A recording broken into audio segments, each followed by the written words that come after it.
Բաքվում Արցախի ռազմաքաղաքական ղեկավարության շինծու դատաքննությունն ավարտվել է։ Այս եւ մի քանի այլ թեմա քննարկենք Հայլուրի տարածաշրջանային վերլուծաբան ադրբեջանագետ Արման Բադալյանի հետ։ Բարի երեկո, Արման։ Բարի երեկո, Ալբերտ։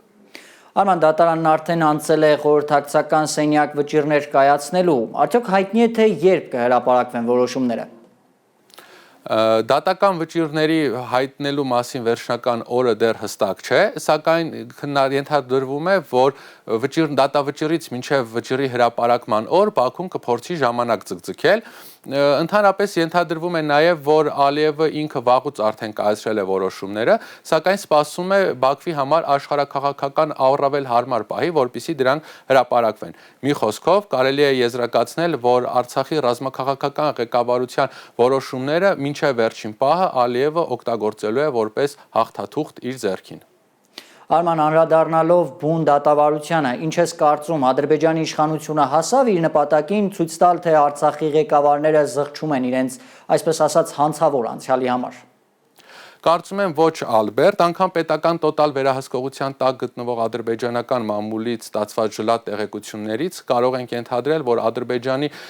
բանտում գտնվող Արցախի ռազմաքաղաքական ղեկավարներին հաջողվել է իրենց համառությամբ կոտրել ադրբեջանական այն թեզը, թե ամբաստանյաները զղջում են կամ ընդունում են իրենց մեղքը։ Չնայած հոգեբանական եւ քաղաքական հստակ ճնշումներին, Արցախի նախկին պաշտոնյաները Բաքվի բանտում իրենց եզրափակիչ խոսքում չեն ընդունել առաջադրված մեղադրանքները։ Կարծում եմ ուժեղ կամք պետք է ունենալ, որ Բաքվի դատարանում նման բարձր պահվածք դրսևորեն։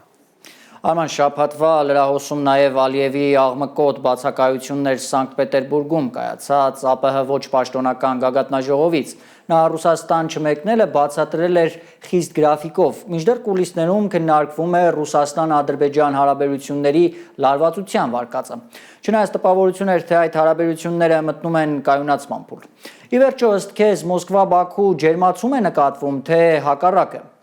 Այն, ինչ տեղի է ունենում Ռուսաստան-Ադրբեջան հարաբերություններում, Ալբերտ, ջերմացում չէ, այլ սառնասիրտ հաշվարկ, կողմերը ժպտում են իրար տեսախցիկների առաջ, բայց սեղանի տակ հարվածում են։ Ուշագրավ է, որ Ալիևը վերջին շրջանում սկսել է հաճախ դասերից փախչել, նախ նա չգնաց մայիսի 9-ի հաղթանակի շքերթին, հիմա էլ Սանկտ Պետերբուրգ ԱՊՀ գագաթնաժողովին։ Նման կերպ Ալիևը ուզում է հասկացնել, որ առաջվա նման ամեն զանգով ինքը Մոսկվա վազողը չէ։ Այս ֆոնին հետաքրքրական է նաև այն, որ Բաքվի ռուսական ուղղափառ եկեղեցում առաջին անգամ պատարակ է անցկացվել ադրբեջաներեն։ Նման կերպ էլ Ադրբեջանը եւ Ալիևը ուզում են հասկացնել, որ իրենց լեզվով անգամ իրենց երկրում կներեք, անգամ Աստծո հետ պետք է խոսել իրենց լեզվով։ Ռուսական ուղղափառ եկեղեցին այստեղ որևէ խնդիր չտեսավ։ Արդյունքում կարող ենք ասել, որ իհարկե ռուս-ադրբեջանական հարաբերություններում վատթարացում չկա, բայց փոխադարձ վստահությունը ակնհայտորեն պակասել է։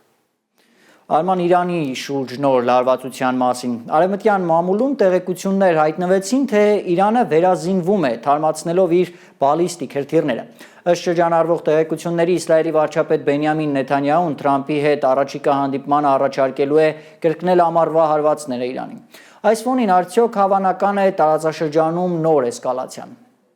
Ալբերտ, պետք է նկատի ունենալ, որ ինչպես նշեցի, տեղեկությունը տարածվել է արևմտյան լրատվամիջոցներով, իսկ թեման ակտուալ դարձավ այն ժամանակ, երբ իրանական լրատվամիջոցները մի քանի օր առաջ գրեցին, որ Իսլամական հեղափոխության պահապանների կորպուսը մի քանի քաղաքներում զորավարժություններ են անցկացրել։ Թեմային անդրադարձավ սրանի պատասխան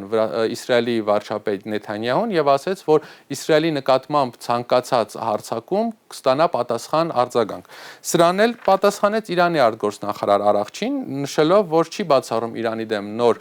հարձակման հնարավորությունը եւ շեշտեց, որ Իրանը լիովին պատրաստ է դրան։ Արդյունքում կարող ենք ենթադրել, որ տարածաշրջանը նոր 2026 թվական մտնելու է էսկալացիայի հավանական վտանգով։ Շնորհակալություն Արման, հարգելի հեռուստադիտողներ, հիշեցնեմ մեր երկրորդ տաղավարից մեզ էր միացել Հայլուրի տարածաշրջանային վերլուծաբան ադրբեջանագետ Արման Բադալյանը։ Հայաստանում եւ աշխարհում տեղի ունեցող իրադարձությունների մասին առաջինն իմանալու համար բաժանորդագրվեք մեր ալիքին, սեղմեք զանգակը, որ բաց չթողնեք ամենահրատապը, ամենակարևորն ու հետաքրքիրը։